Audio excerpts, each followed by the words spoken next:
If your company can't afford to pay you, it can't afford you, period. A healthy business pays all its employees, including the owner. Otherwise, you're not running a company, you're running a charity for your subs and suppliers. Welcome to the Contractor Success Forum. I'm Wade Carpenter with Carpenter Company CPAs, alongside Stephen Brown with McDaniel Whitley Bonding and Insurance.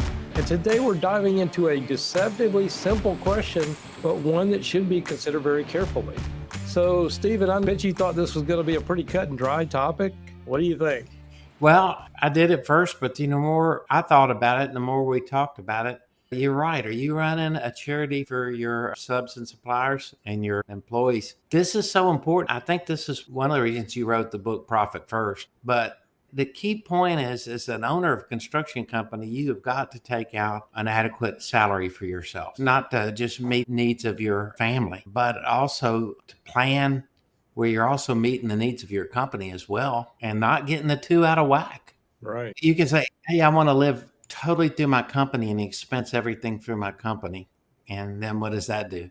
So there's just a lot to this, Wade. Yeah, I was actually asked this question. It's one that I've answered many times from different angles. And that's where I wanted to talk through some of the angles today and the thinking. You already brought up the profit first. And if you can't afford to pay yourself, are you really a healthy company? If you got hit by the bus next week, could somebody step in and do what you do to run this company?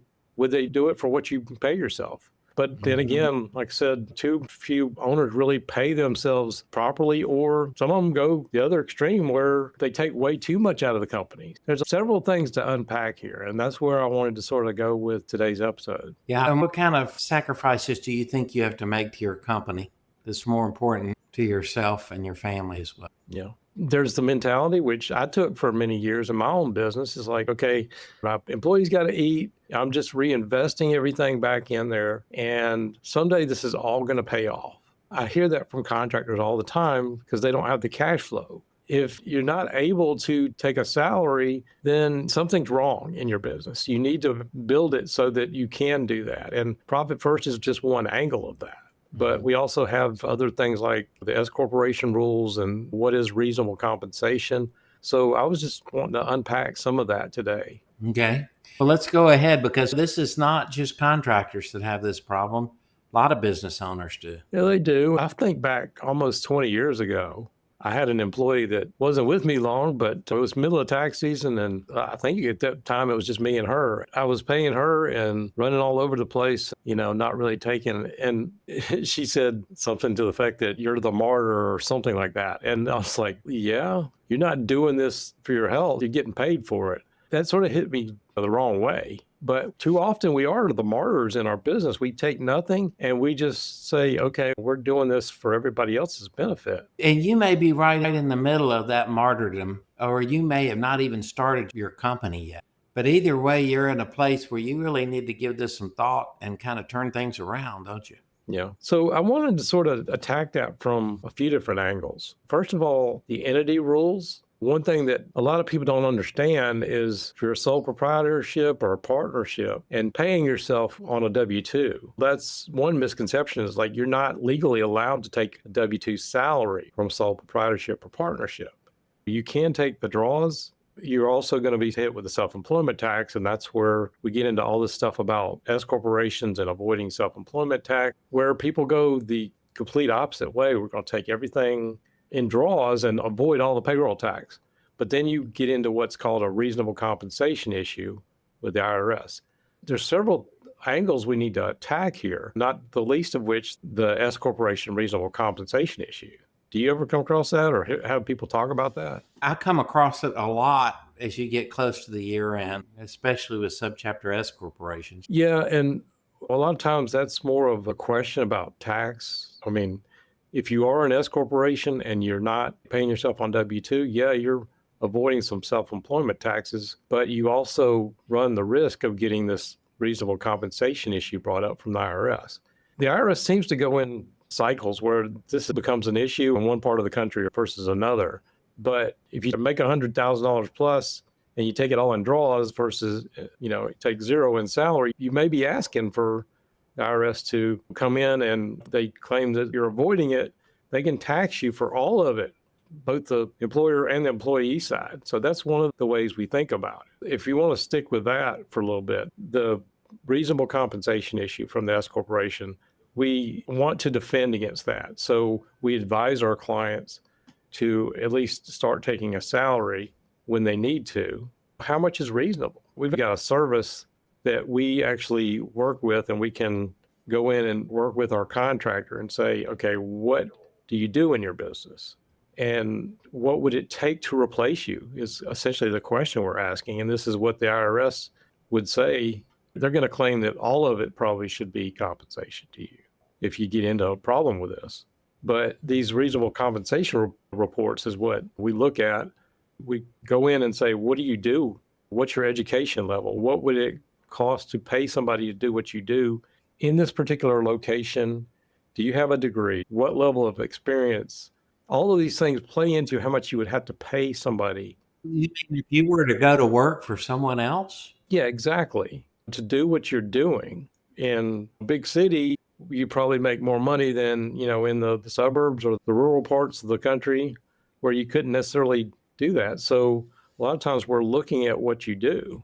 The other part of that is also, okay, maybe you're really good at estimating, but you also think, okay, I'm running the company part of the day. So what would your value be as the CEO versus a lot of the contractors out there, especially when you're starting up, you're bootstrapping, you're scrubbing the toilet yourself. So if you're spending an hour a week cleaning the office, we can take that into account and try to keep that amount as low as possible. That's at $1,000 an hour, I think, for office cleaning. Yes. No. Well, I mean, for that particular purpose, we're trying to keep it as reasonable as we can. And also, this is actually a good case. We did one for S corporation purposes, but I had a business owner probably about 10 years ago that got a Department of Labor audit. And they wanted to know if this guy was paying himself. The guy makes $2 million. He takes home that much every year. Like, that's profit. And so obviously he was set up for this. And luckily we had been doing these analysis, and it wasn't for this particular purpose. But when they came in and said, you're not paying yourself enough, then we were able to pull this out. And this guy doesn't work in the business much at all. He may show up an hour or two a week. And so we were able to demonstrate it. They completely left it alone. He's a prime candidate for the IRS bringing this particular issue up. But in that particular case, it saved his butt on a Department of Labor audit. So we've talked about that. Is there any other tax implications, IRS implications, how you pay yourself we need to review? Yeah, a lot of people have forgotten this. The Big Beautiful Bill Act that just passed reinstated basically the Tax Cuts and Jobs Act had expired from 2017. And with the Big Beautiful Bill part, they made that 20% qualified business income deduction under Section 199A. That became permanent. That's a huge tax benefit to business owners. Say you're a S corporation and you take X amount in salary. You got X amount that you're going to take in salary versus that salary becomes a deduction off your company income versus, okay, so if you reduce your company income, you're going to get less of this 20% off the top qualified business income deduction. So there can be a game of playing, reduce the payroll tax as much as possible versus getting this 20%. And it's actually a mathematical formula that you can figure out, like, what is the optimal place. And it's, again, it could be something the IRS would look at. That's another angle for this whole thing of, what do I pay myself? And I hope I didn't geek out too much, get too deep in that one. There is a optimal salary to optimize how much benefit you're going to get out of this qualified business income deduction. That's a great point, Wade. I'm sure a lot of our listeners didn't know that. It's so interesting because my first conception on this podcast was, okay, a month to live off of to take care of my family. How much do I have to make gross in order to net that much out? And then turn that back around, and how much profit do I have to generate over expenses for my business to be able to afford to pay myself that? You're right. It's amazing how many contractors out there just don't see the need to pay themselves at all. I think what you were saying about that martyr syndrome, it's not necessarily a martyr. It's just like, you got to work hard to succeed. You got to pay your dues. And yes, that's all true. But at the same time, you got to remember why you're in business. Sometimes it's just emotional. You're in business because it's just something you feel called to do. And you got to think of all these aspects, don't you? Yeah, and I think sometimes we get in a situation, we get started, and as you were just saying, it was just work a little harder and we get to this next level and things are going to get better. We see that all the time, and that's part of the teachings of Profit First in my book, of the growth, and you never see the cash from it. My hope in the teachings of some of that is that you realize that, hey, maybe I'm not bidding enough in these jobs. And I know I get pushback all the time. It's like, if I bid anymore, I'm not going to get the job. But if you can't make a reasonable living, should you go back? I'm not telling you to, because there's a lot of money to be made in construction if you're doing it right. But, have your own reality check. Are you actually bidding properly to be able to generate a profit and not leave it to chance? Yeah. At some point, you're an employee and you're happy doing your job, going home, right? Yeah. With no responsibilities. At other times, you're promoted within your organization where you have more responsibilities. And you start to say, well, for the amount of work I'm doing and the headaches I have, I should either be making more or I should go into business on my own. And, that's a great point, Wade. It's why you wrote Profit First. It's understanding that concept of how and why you make a decision to go into the construction business. Well, it's easy to say, hey, working for somebody else, I can just go do this myself. I've been doing this for a long time. And I understand that's running the business is not the same thing as being able to know how to do the work. But Right. just to spin this to a different angle, we also have, what are your personal life targets? Are you taking home enough owner pay to cover your living expenses? Are you behind on your taxes? Are you having to constantly borrow from your spouse's paycheck? Are you meeting your goals? When I say personal life target, do you want to send your kids to college? Do you want to have some retirement? I think we were talking about that before the show. Are you making enough to where you put some aside for yourself so that you're not 65 years old and can't hardly get out on the job site anymore, or 70 or whatever your age you get to, and you have nothing saved? And I see it all the time. When I'm looking at this question, I'm attacking it from different angles. What do you need to pay your bills every month? And that's one starting point. And depending on how you're structured as sole proprietor or S corporation or whatever you're structured as, you don't necessarily have to take it all in salary, but what is it overall that you need to be taking home one way or another to meet your goals, as well as not just surviving every month, but being able to put something aside for yourself, for your family, have some kind of college savings for your kids, that kind of stuff. And also personal savings for yourself for emergencies. You mentioned retirement. I've never met a new contractor starting off a business that's given their retirement any thought at all, literally. I mean, it's just not on my radar. And also, how does this affect your marriage and your ability to communicate the income that's needed by your family? And what give and take is involved with you paying yourself that's hurting your family? Right. So we talk about that. And we also talk in your book, Profit First for Commercial Construction, how to turn that around. It's a methodology. I just love this topic, Wade, because it's not only the tax implications of paying yourself, how you pay yourself, but it's the mentality and methodology. When did that comment about you being a martyr hit home and you were going to do something about it? Embarrassingly enough, it wasn't until really I started picking up Profit First. That was years later, but it was just one of those things that stuck with me. And actually, that sort of brings me to another point: is where are you in your business? If you're in startup phase versus scaling up or mature, and that can play into it, because the IRS they don't really necessarily have to. I've seen it thrown in people's faces. But if you're in startup mode and you're trying to really get off the ground, that's one thing to prove it to the IRS. But you get into this area where you're scaling up, and are you taking too much of the cash out to be able to, is it hurting your banking or your bonding? If you take too much and you're hurting the working capital, there's got to be some kind of happy medium. I know you brought up the very case that I was going to talk about. When you have a certain lifestyle, if you're used to making so much or bringing home so much, you get dependent on that. And so it's hard to scale back. As I said 1,000 times on the show, Money can come in and go out just very quickly in construction.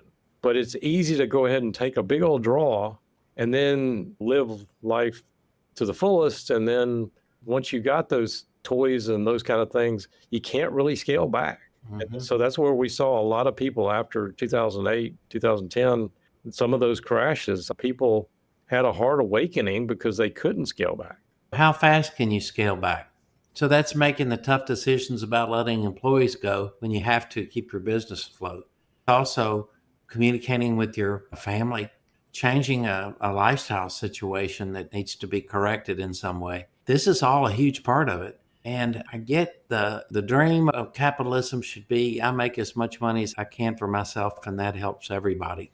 Maybe I'm being a little too hard on that definition of capitalism, but maybe I'm talking about the American dream. You work hard and you deserve what you get.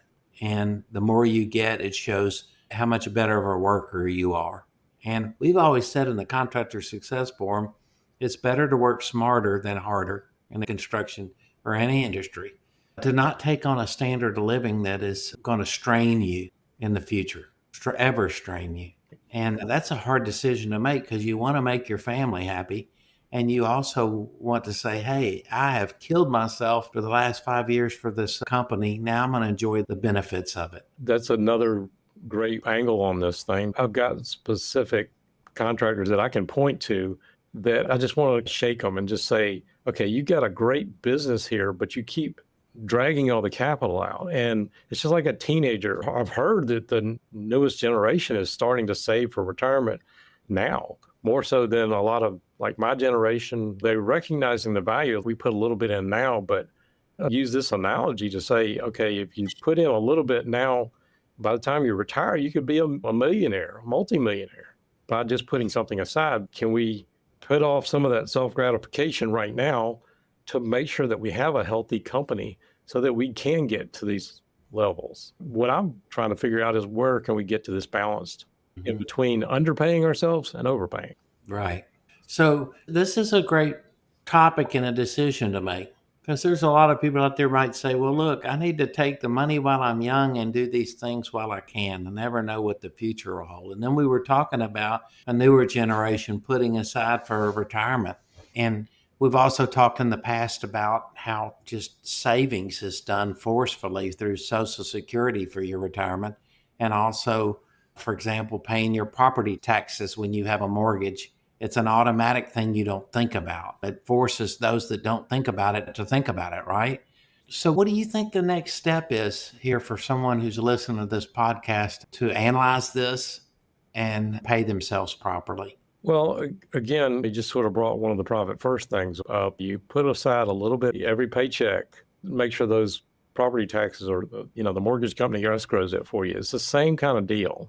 And yeah, there's a profit first angle. Where this sort of started, this is a question I've never really took this deep of a dive into. But the thought of what should I be paying myself? And when I get into it, okay, we are doing these reasonable compensation reports for people. This is really where the genesis of this whole episode came from. What would it take to replace you? And so we started adapting these reasonable compensation reports to put it in a light for the profit first community. What would it take for your expertise, for what you do in this particular area? That's some starting point because a lot of people don't know where to start. So I don't know what our listeners think of this episode, but if nothing else, I hope I made you think about it. I do too, because it's not just part of the equation, it's everything, I think. So if any of our listeners have any thoughts on what we talked about today, what's reasonable? Do you take too much? Do you take too little? We'd love to see those kind of things in the comments below. We do this every single week, bringing topics to contractors that you can't find anywhere else. So if you would, if you'd like to continue doing this, please share, subscribe. It always helps us out. And we will see you on the next show.